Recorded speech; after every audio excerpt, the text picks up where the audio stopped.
Bons Ventos e Mania Araguari, todo o Alto Paranaíba. Seja bem-vindo. Bom dia, Lorival. Bom dia, ouvintes da Rádio Vitoriosa. Bom dia, ouvintes do programa Manhã Vitoriosa. É um prazer poder falar novamente com você, Lorival, e queria começar dando uma boa notícia para você. Eu estava com dúvida se eu ia poder ir a Uberlândia amanhã por causa do Covid, e hoje eu fui comunicado pelo médico que eu fiz exame e deu negativado. Então significa que amanhã eu estarei em Minas 100% livre do Covid, mas ainda se tiver aglomeração vou utilizar máscara para evitar, abuso com uma doença que a gente ainda não conseguiu debelar.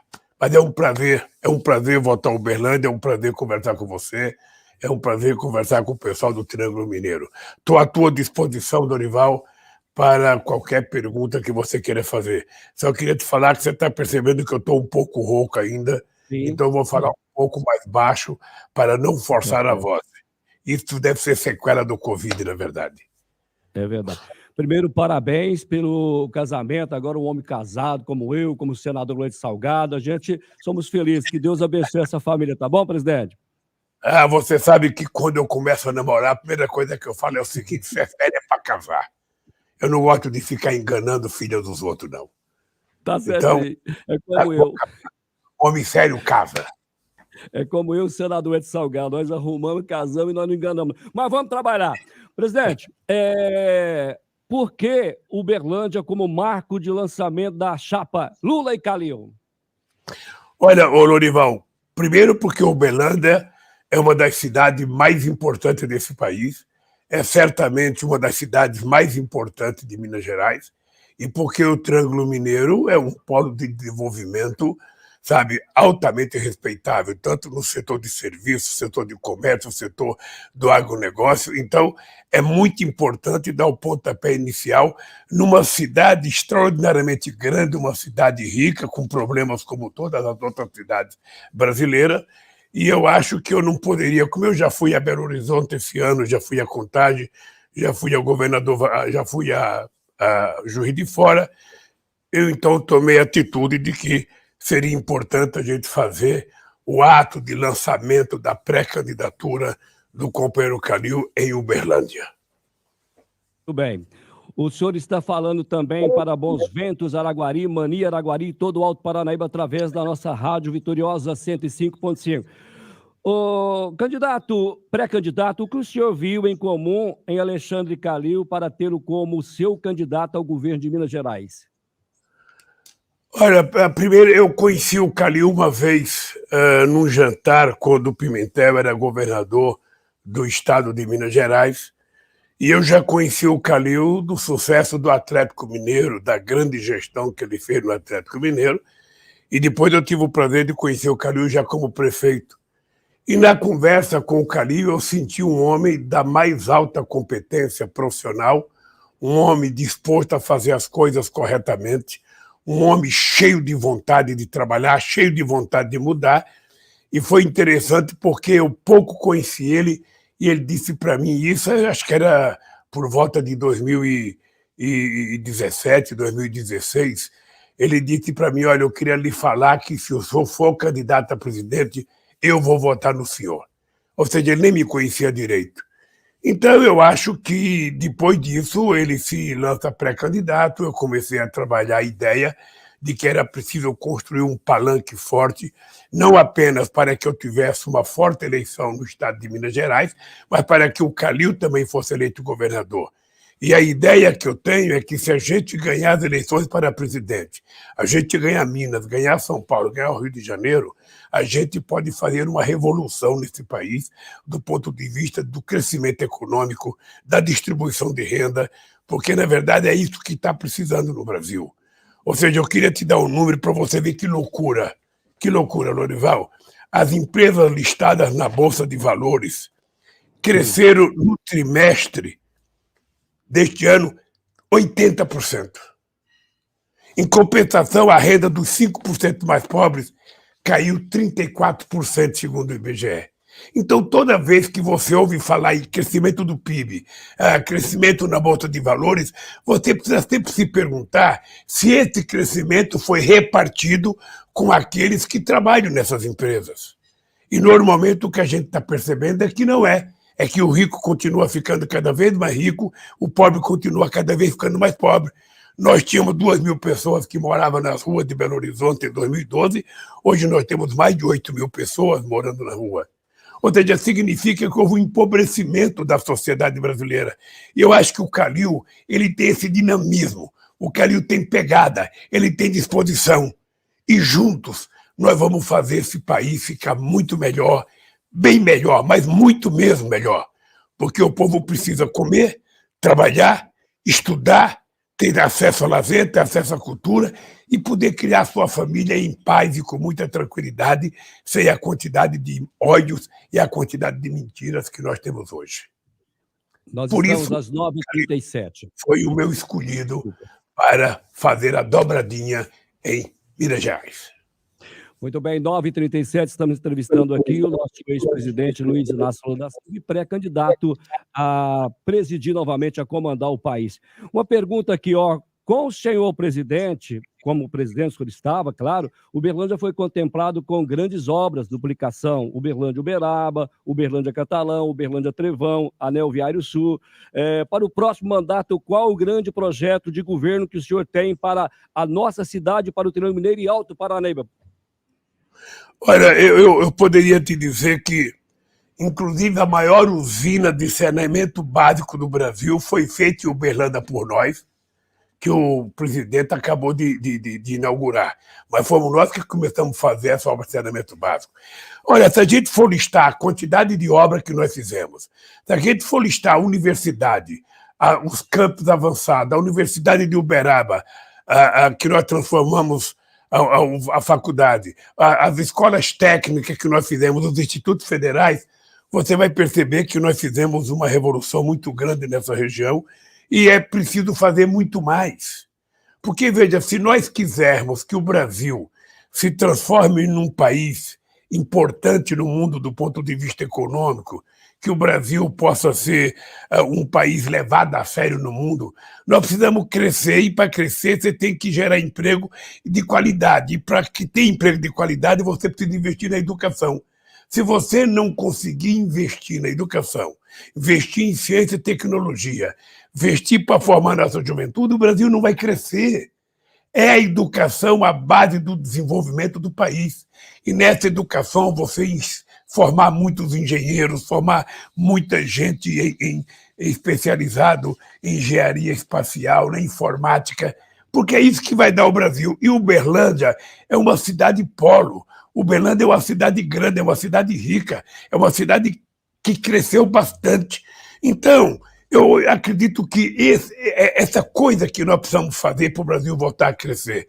Eu já disse que quando ganhar as eleições, eu pretendo, logo depois da posse, fazer uma reunião com todos os governadores brasileiros eleitos, todos, sem perguntar de que partido é o governador, para que a gente estabeleça as prioridades de cada estado na questão da infraestrutura educacional, na infraestrutura da saúde e também na infraestrutura de rodovia, de ferrovia, para que a gente tome uma atitude conjunta, recuperar a aliança e a relação civilizada entre os entes federados, para que a gente possa fazer a economia brasileira voltar a crescer de verdade.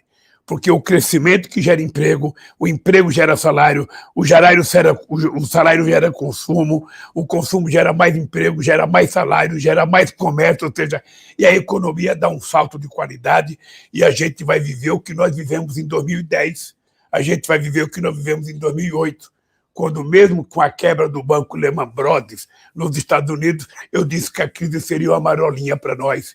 E ela foi uma marolinha porque a economia terminou 2010 crescendo 7,5% ao ano e o comércio por volta de 14%. Sabe? Então é isso, nós precisamos fazer a roda da economia girar. E para a roda da economia girar, o pobre tem que ter direito de consumo. O pobre tem que ter direito de ter um dinheirinho para comprar um vestido para sua filha, para comprar um sapato para o seu filho, para comprar comida, para comprar caderno de qualidade. Ou seja, é essas coisas que nós precisamos fazer. Nós precisamos garantir às pessoas de que eles vão ter o mínimo necessário para sobreviver com dignidade. E isso depende muito da distribuição de riqueza, depende muito do crescimento econômico. E é isso que nós vamos fazer. Por isso, nós vamos fazer um grande investimento de infraestrutura. Eu tenho consciência que, quando o governo conquista credibilidade, o governo tem que dar o pontapé inicial e colocar dinheiro público para começar a crescer. O governo tem que convencer os empresários privados de que é importante eles participarem desse crescimento. E eu tenho certeza que não tem nenhum candidato no Brasil, que não tem nenhuma pessoa que tenha a credibilidade que eu conquistei no exterior para que a gente convença, sabe, investimentos estrangeiros a virem para o Brasil, não para comprar empresas estatais ou comprar nossas empresas, mas para fazer investimento novo, para gerar crescimento econômico e para gerar emprego e distribuição de riqueza. É isso que vai acontecer no Brasil. Você vai voltar a sorrir outra vez, Lorival. Você vai começar os teus programas com alto humor, no alto astral, porque você vai perceber que não tem mais criança pedindo esmola nas ruas de Uberlândia. Você vai perceber que não tem mais gente dormindo nas ruas de Belo Horizonte. Você vai perceber que o povo vai estar trabalhando e vivendo dignamente. Você não vai ver mais ninguém na fila do açougue para pegar um osso. Você não vai ver as pessoas ficarem na beira da estrada para pegar um caminhão tombado e roubar a carcaça de frango para comer.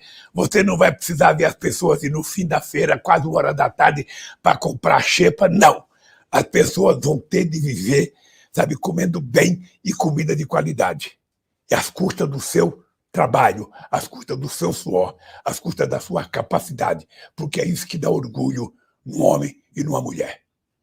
O povo de Uberlândia eu conheço bem, de Minas Gerais. Uberlândia teve a promessa. Uberlândia vai voltar a sorrir. Com o governo que nós temos aqui, o prefeito, Uberlândia está chorando cada vez mais, não tem moradia para o povo está sofrendo aqui. Mas vamos seguindo com a entrevista. Presidente, mesmo sendo presidente do Brasil por 2 mandatos e deixando o governo com 87% de aprovação do povo brasileiro, sempre há o que aprender. Caso seja eleito, o que o senhor colocará em prática que ainda não foi feito nos 2 mandatos para tirar o Brasil do buraco? Ô, Lorival, veja aqui que loucura que a gente está vivendo. Quando eu deixei a presidência, eu imaginei que o Brasil já estava na 6ª economia do mundo. Eu imaginei que o Brasil poderia chegar à 5ª economia do mundo. Aí deram um golpe na Dilma, prometendo fazer uma ponte para o futuro, e essa ponte que foi feita só ficou um abismo. A ponte não existe. Jogaram o Brasil num buraco. Então, eu estou concorrendo às eleições 10 anos depois que eu deixei a presidência. 10 anos não, 12 anos depois que eu deixei a presidência, e eu estou encontrando o Brasil pior do que quando eu peguei em 2003. Veja que loucura. A inflação está um pouco maior do que eu peguei em 2003. A taxa de juros está maior. Ou seja, você tem um empobrecimento da sociedade que a gente não tinha. Uma dona de casa hoje não pode comprar um botijão de gás, porque aí em Uberlândia deve estar 113, 115 reais. Tem lugar no Brasil que está 150. Você compra um carro e não pode mais encher o tanque de gasolina. Nós temos 33 milhões de pessoas passando fome, segundo o IBGE. Então, o que eu vou fazer de novo? Eu poderia dizer para você, nós, quando governamos o Brasil, só em Uberlândia nós fizemos 25 mil casas do Minha Casa Minha Vida. Quantas casas foram feitas depois que o PT deixou o governo? Quantas casas? Não foi feito casa, porque o Minha Casa Minha Vida foi o maior programa habitacional da história do Brasil. Foram mais de 4 milhões de casas contratadas. Então, o que nós fizemos em Uberlândia de desenvolvimento, o que nós fizemos em Uberaba de desenvolvimento, o que nós fizemos, sabe, nas estradas mineiras, e eu sei que falta muito, porque as estradas mineiras foram quase todas federalizadas e o Aécio, quando era governador, não fez o que tinha que fazer. Porque esse foi o acordo feito com o Malan. Então, o que nós vamos ter que fazer? Imagina a loucura, Lorival. Eu, posso voltar a ser presidente em 2022, 12 anos depois que eu deixei a presidência, e vou pegar o Brasil pior do que eu peguei em 2003. Significa que o problema do emprego é prioridade, o problema da saúde é prioridade, o problema do salário é prioridade, a questão da inflação é prioridade, o custo de vida é prioridade, porque o povo não está mais conseguindo comprar o que comer. Eu vou te dar um número aqui, Dorival, para você ver que absurdo. Tem um número aqui, a cesta básica, que no meu tempo de Minas Gerais, ou melhor, a cesta básica, que em 2010 custava R$206, a cesta básica hoje custa R$667, ou seja, aumentou 222% e o salário mínimo não aumentou. Então você percebe que a gente vai voltar para refazer tudo que a gente já tinha feito e tentar fazer coisas novas. É por isso que eu disse para você no começo da entrevista que eu queria reunir os governadores, ver com os governadores quais são as principais coisas que tem que fazer e a gente fazer junto um pouquinho de dinheiro do Estado, um pouquinho da União, um pouquinho do município, porque tem que envolver todo mundo. Eu vou conversar com os prefeitos como eu conversava quando eu era presidente, porque não é possível o Brasil ser rico ou Minas ser rica se a cidade é pobre. É na cidade que o povo tem escola, é na cidade que o povo quer médico, é na cidade que o povo senta o buraco na rua, é na cidade que a pessoa vive, então a cidade tem que estar bem. Então não é possível você governar a partir de Brasília, esquecendo o Estado e esquecendo a cidade. Então é isso que nós vamos fazer. Nós vamos repactuar a necessidade de fazer crescimento nesse país. Eu disse para você agora há pouco, nós vamos tomar a atitude de fazer investimento público na questão da infraestrutura, nós vamos fazer com que o BNDES volte a ser um banco de desenvolvimento de verdade, nós vamos mudar um pouco o BNDES, ao invés de emprestar dinheiro para grandes projetos, para empresas grandes, nós vamos ter que emprestar dinheiro para pequenas e médias empresas, nós vamos ter que valorizar muito e criar uma forma de investimento ao pequeno empreendedorismo nesse país, que precisa muito. Nós vamos incentivar a construção de muitas cooperativas nesse país para gerar emprego em pequenas comunidades, para gerar emprego nas vilas. Nós vamos continuar investindo na educação, porque se alguém falar para mim que educação é gasto, vai tomar um cascudo, porque educação é investimento, e é o mais importante investimento que você faz num país. Fica muito mais barato investir na construção de uma sala de aula numa universidade ou numa escola pública do que investir numa cela, numa cadeia. Então fica muito mais barato cuidar de um estudante do que cuidar de um preso, meu caro.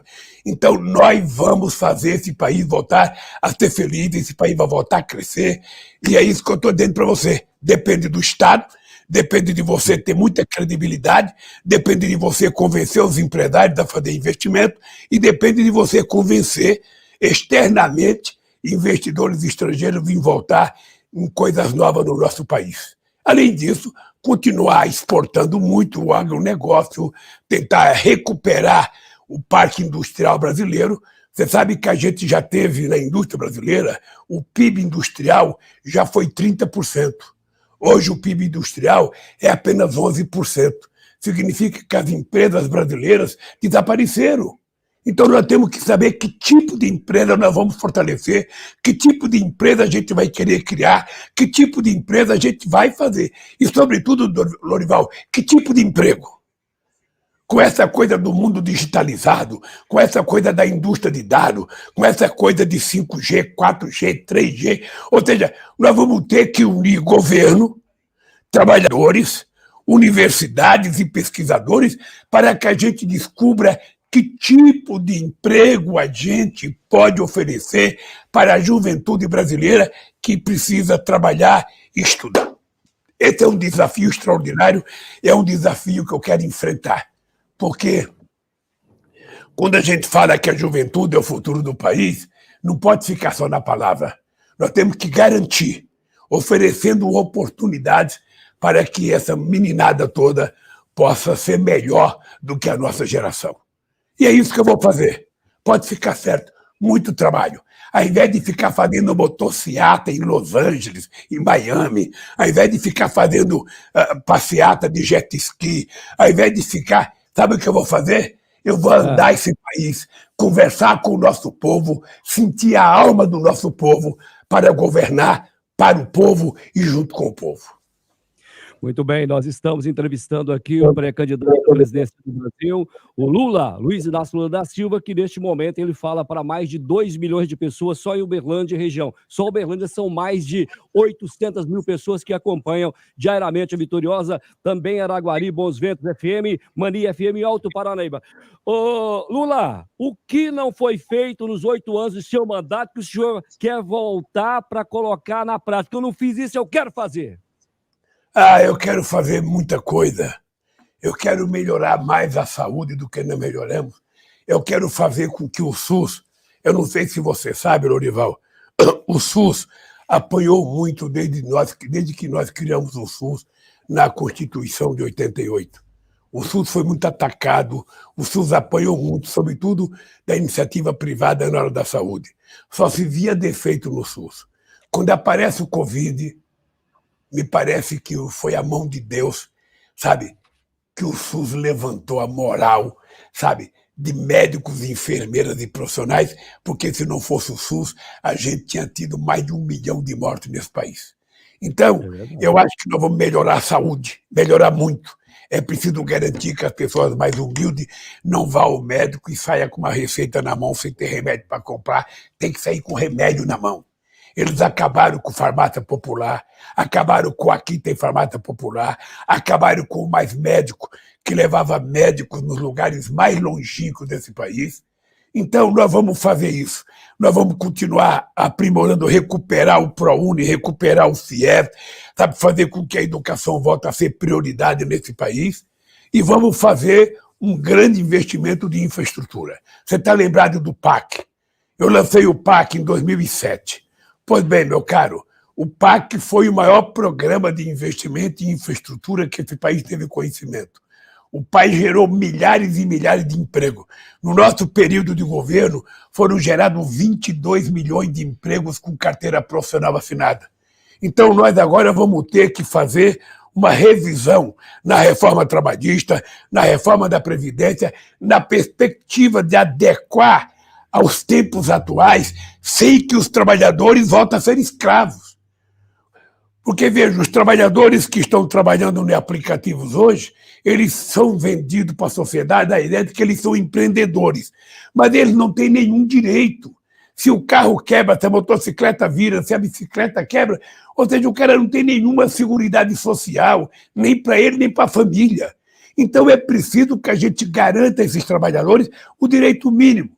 Nós temos um exemplo importante, que é a cidade de Araraquara, em São Paulo, em que o prefeito está pegando esses trabalhadores de aplicativo, está organizando eles em cooperativa, construiu um lugar lá, arrumou um lugar para que fosse a sede das cooperativas, e ao invés da empresa de aplicativo ficar com 50% do que a pessoa ganha, a pessoa fica com 90% do que ganha e apenas 10% para o gerenciamento da cooperativa.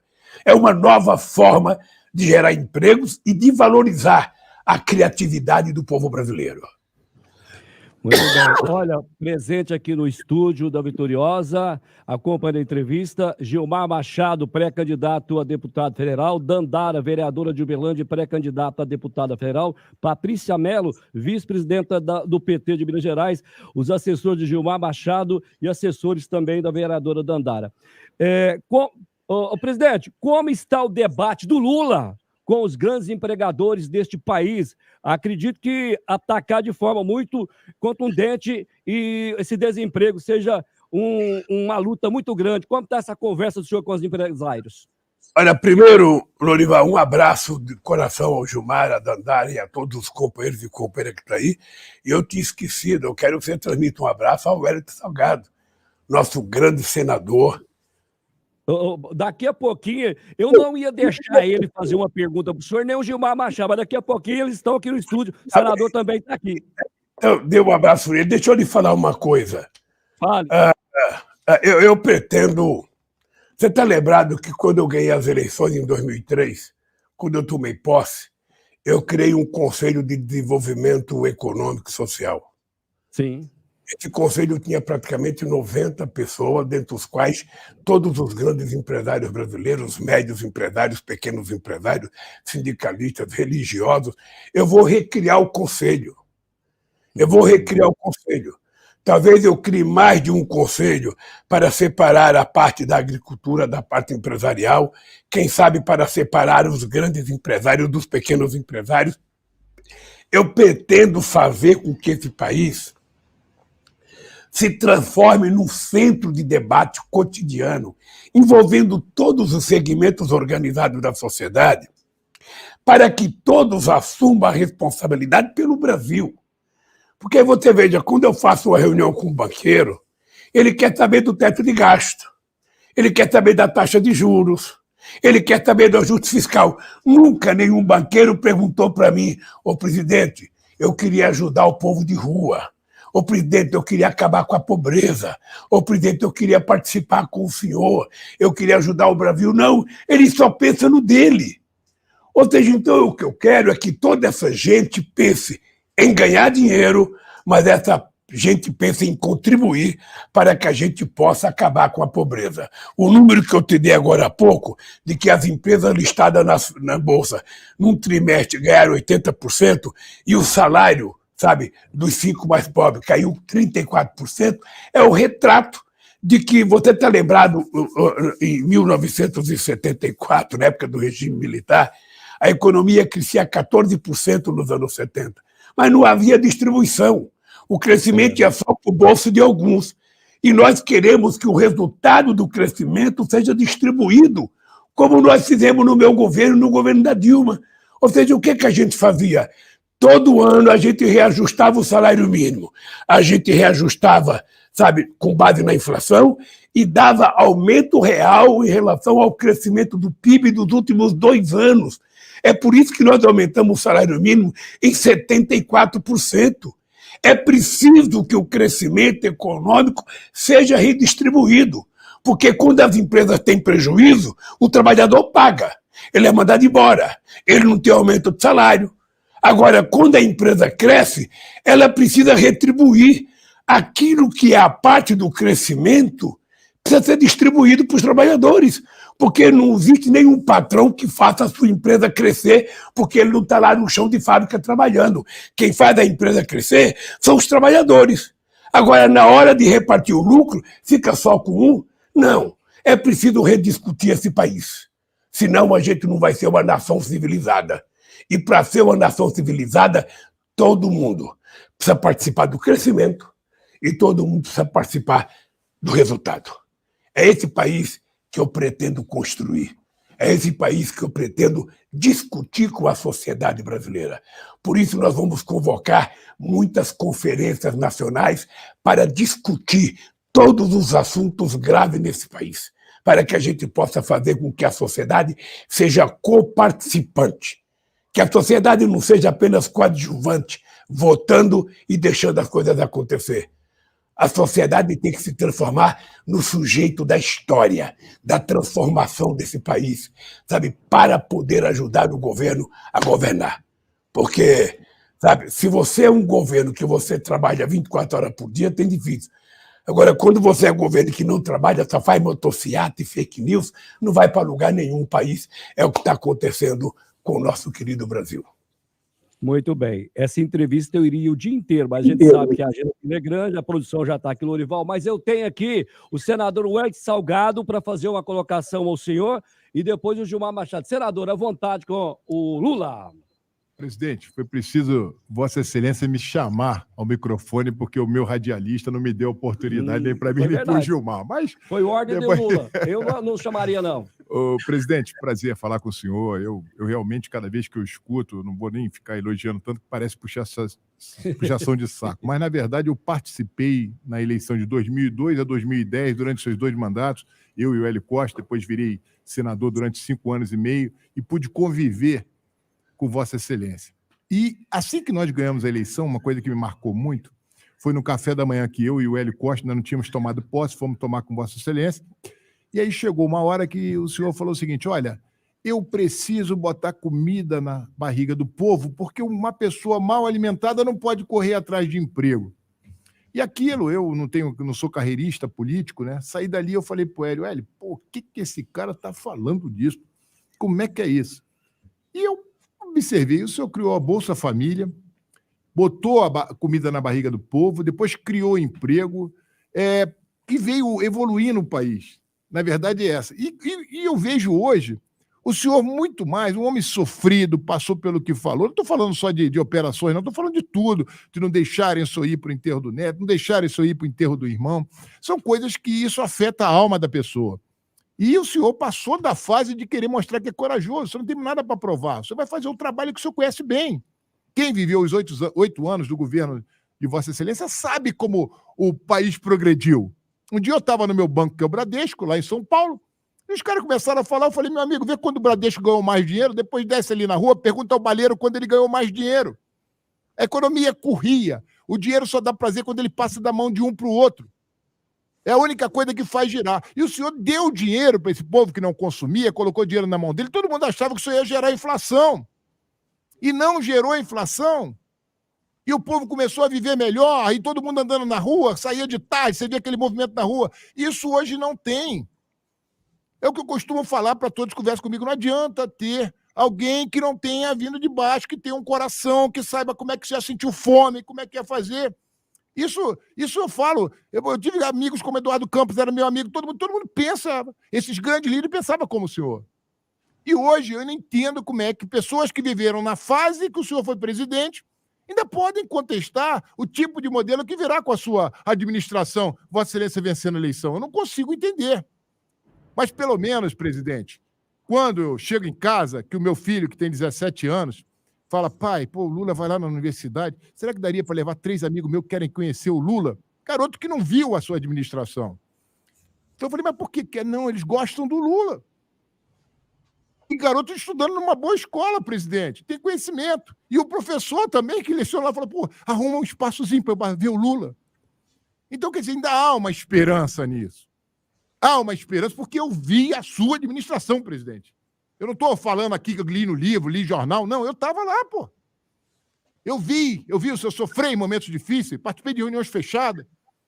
Aliás, você lembra da história da política. Isso aí, aí, só falando mal, de desgraça, você não pode nem conversar. Dentro da minha própria família é difícil até conversar. Como é que pode o povo de Uberlândia reclamar? O senhor fez a ligação para Uberaba, cara. Não tinha aquela pista. Eu quebrava pneu indo para Uberaba, pô. O Gilmar está aqui do meu lado. Foram quantas casas, Gilmar, colocou aqui? 25 mil casas aqui em Uberlândia. Não é possível que o pessoal não veja que isso pode voltar. Bom, não vou ficar falando aqui não, porque como eu sou seu fã, isso vai parecer coisa. Então, mas eu estou torcendo para o Vossa Excelência, temos aqui pessoas acompanhando. Espero que o senhor vença essa eleição. Estou falando isso mesmo, o senhor se tornando candidato, vença a eleição, porque o senhor não tem nada para provar, o senhor não tem que provar que é corajoso, já passou da fase de provar que é corajoso. O senhor quer deixar um legado que já deixou e destruíram. Então, presidente, estou torcendo, vi a sua história, participei da sua história, e é por isso que eu defendo em todo o local que o senhor volte a administrar esse país e tenho certeza que todo mundo vai ganhar dinheiro de novo, lá de cima até lá embaixo. O movimento nas feiras vai aumentar.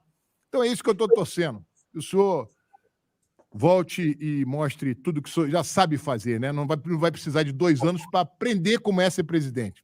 O senhor já foi. Então nós vamos ganhar aí 2 anos. Que é aquele que ganha, aprende a ser presidente para depois fazer durante 2 anos. Não, o senhor já sabe como é que é. O senhor já sabe como é que manda. O senhor já sabe quem botar lá. O senhor sabe como agregar o governo, que alguns chamam de centrão. Eu não sou centrão. Centrão é o governo, são os deputados que acreditam no governo. Pode acreditar no que está aí, no que vai vir. Então, presidente, estou aqui realmente. Obrigado por meu locutor me dar a palavra. Se o senhor não pede, ele não deixava falar. Foi o Lula que pediu.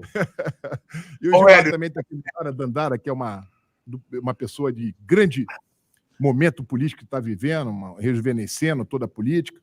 Então, presidente, estou aqui e amanhã vou estar lá e transmitir ao vivo tudo que o senhor vai falar. Aqui o pessoal, o Wander da rádio, o diretor, já programou tudo que vamos transmitir o seu recado de pré-candidato. Um abração para o senhor. Um abraço, Wellington. Wellington, é importante fazer justiça. Você não estava vendo você estava ajudando a fazer, porque você, enquanto senador, foi um companheiro que deu muita força para que a gente pudesse aprovar as coisas que nós aprovamos no Senado. Por isso, obrigado, Wellington. Wellington, eu só queria dizer uma coisa no assunto que você puxou. Governar não é difícil se você tiver consciência que o país não é teu, que você precisa governar para o povo que te elegeu. Então, todo mundo sabe quais são os problemas do povo brasileiro. Todo mundo sabe. Da pessoa mais pobre à pessoa mais rica, todo mundo sabe que não é normal um país que é o terceiro produtor de alimento do mundo ter 33 milhões de pessoas com fome. Todo mundo sabe que o Brasil é o primeiro produtor de proteína animal do planeta Terra. Não é possível as pessoas ficarem atrás de osso ou atrás de carcaça de frango.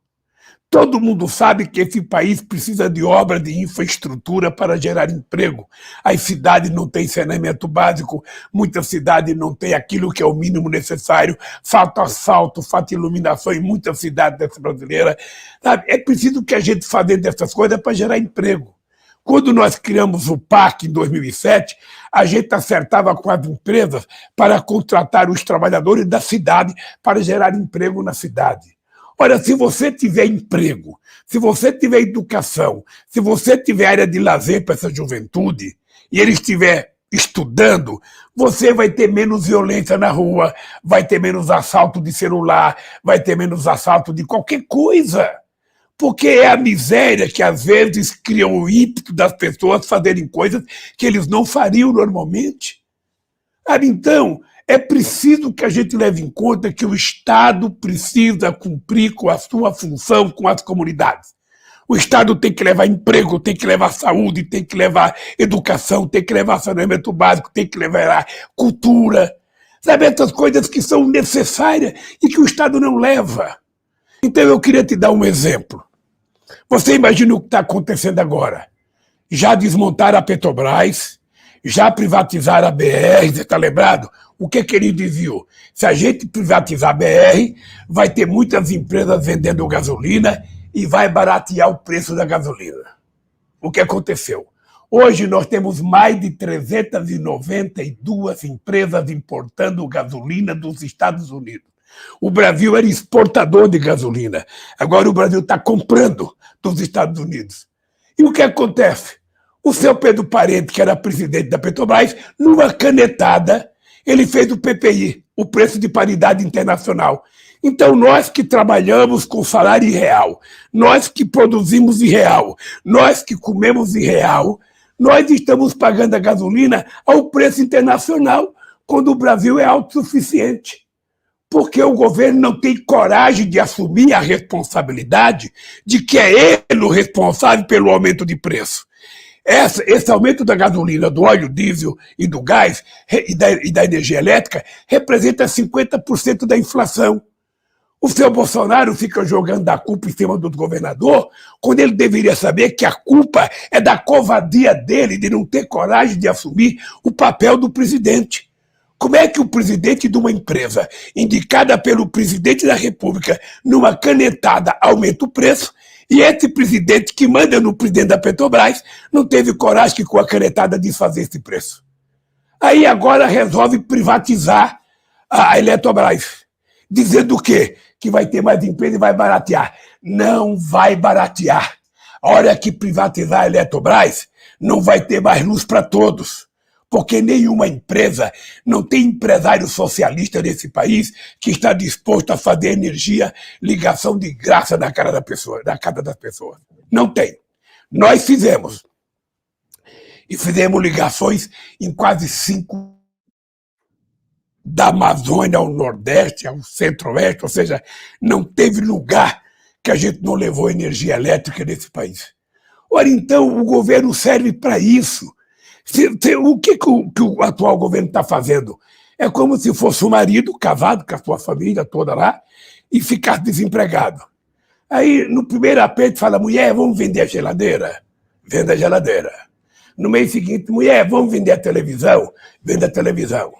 Depois a mulher, vamos vender a nossa cama? Venda a cama. Ô mulher, vamos vender mais o quê? Quando não tiver mais nada para vender, vai fazer o quê? Então a pergunta que eu faço é o seguinte: quem não sabe governar, quem não tem coragem de tomar decisão, quem não sabe lidar com os problemas sociais, vende aquilo que é o patrimônio público.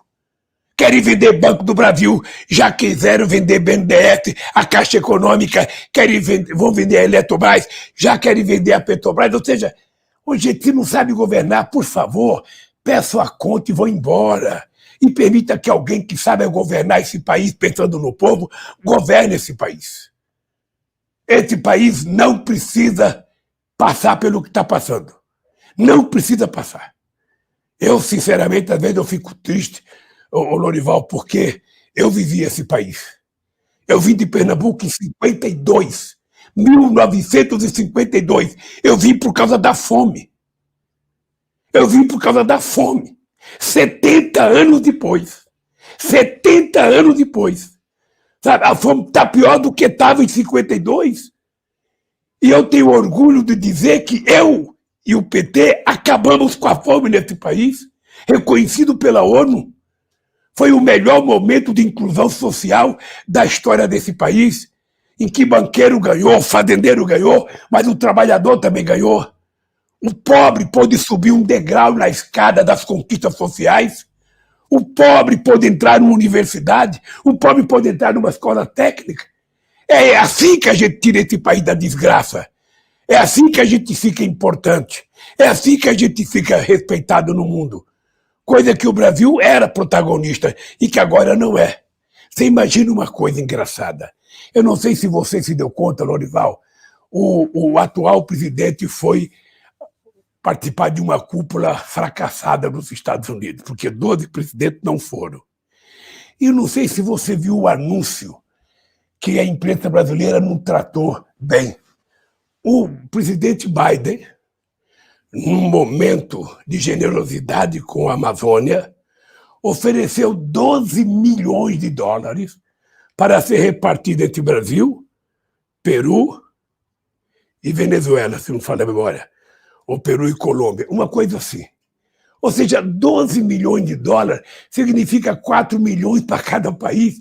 Eu não sei se ele estava zombando do Bolsonaro, eu não sei se o Bolsonaro entendeu, mas o Bolsonaro que recusou o fundo da Alemanha e da Noruega, que eram bilhões, eu não sei se ele aceitou os 4 milhões que os Estados Unidos ofereceu. Então, alguém só pode ter falado em 12 milhões porque não levou a sério o Bolsonaro. Porque não levou a sério. Sabe, quando ele fala que a conversa foi extraordinária, que foi fantástica, diga o que conversou. Diga qual foi o acordo. Ele foi lá, segundo as imprensa americanas, pedir para o Biden ajudar ele a não deixar eu ganhar as eleições.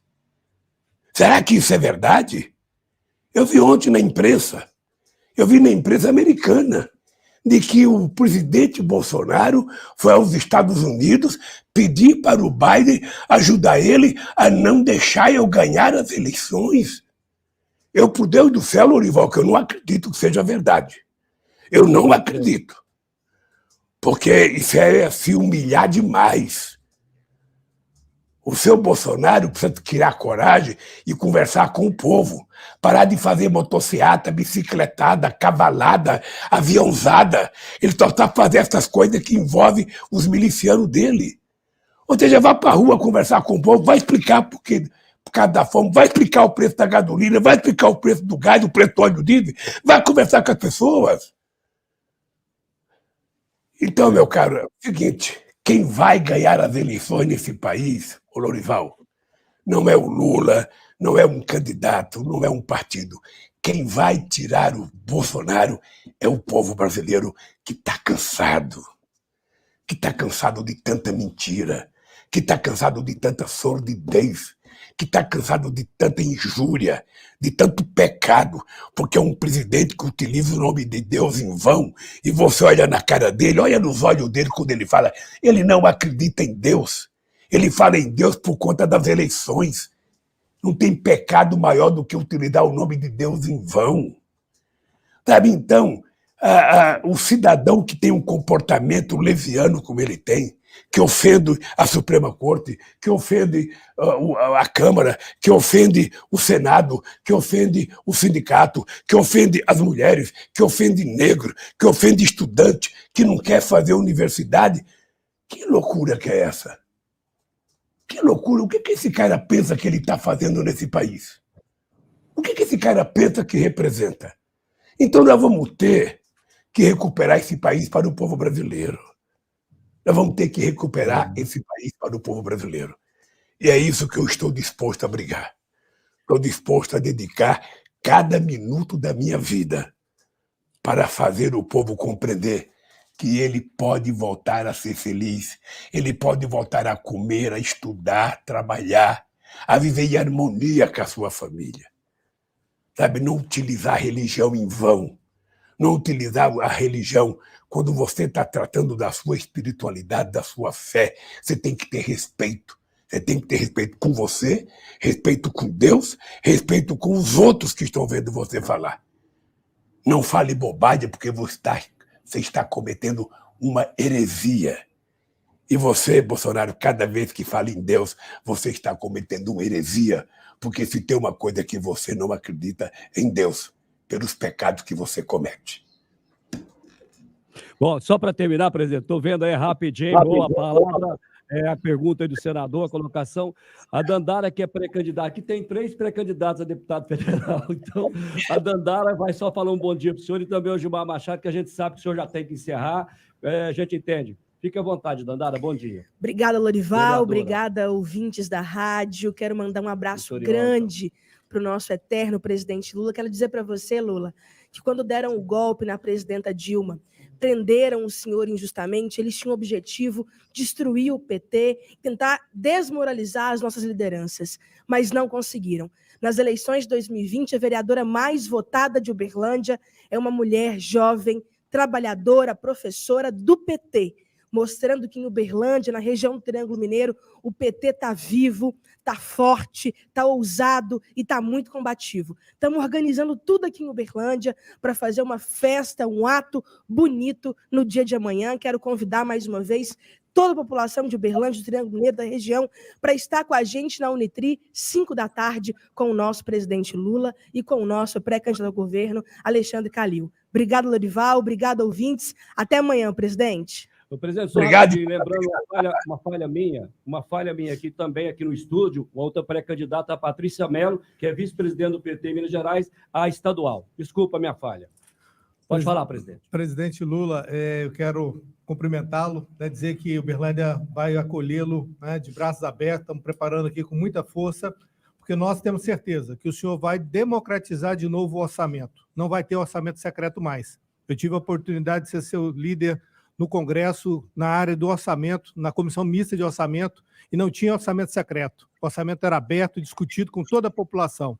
E eu tenho certeza também, senhor presidente, o senhor vai voltar 12 anos depois e vai fazer com que, não é para Uberaba, mas é para o Triângulo, para Minas, para o Brasil, a planta de amônia vai voltar. O senhor começou e o senhor vai retomar porque eles deixaram e pararam, porque nós precisamos de novo, o nosso agronegócio, a agricultura familiar precisa de produtos, precisa de fertilizantes, e eu tenho certeza que o senhor vai fazer. Então, amanhã, 17 horas, aqui na Unitri, todos estamos aqui aguardando o senhor, e a todos que estão nos ouvindo. Obrigado, grande abraço.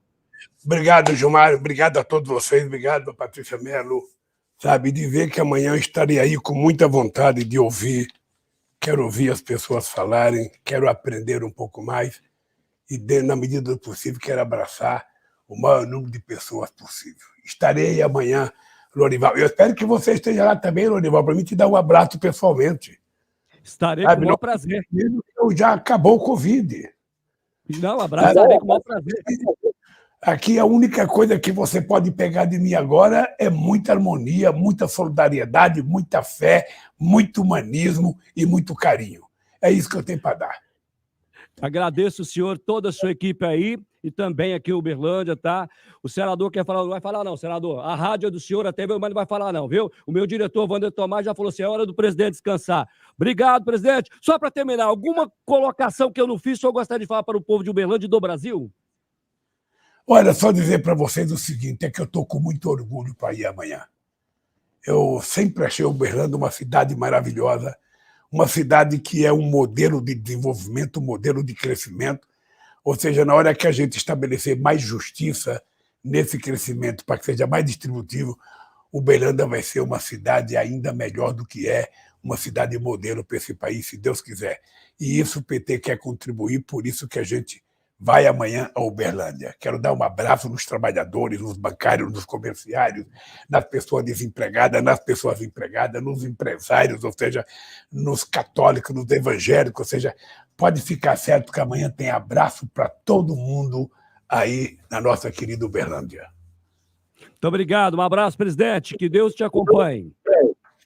Amém, querido. Então tá, tchau. Bom, então aí foi a entrevista que nós transmitimos através das rádios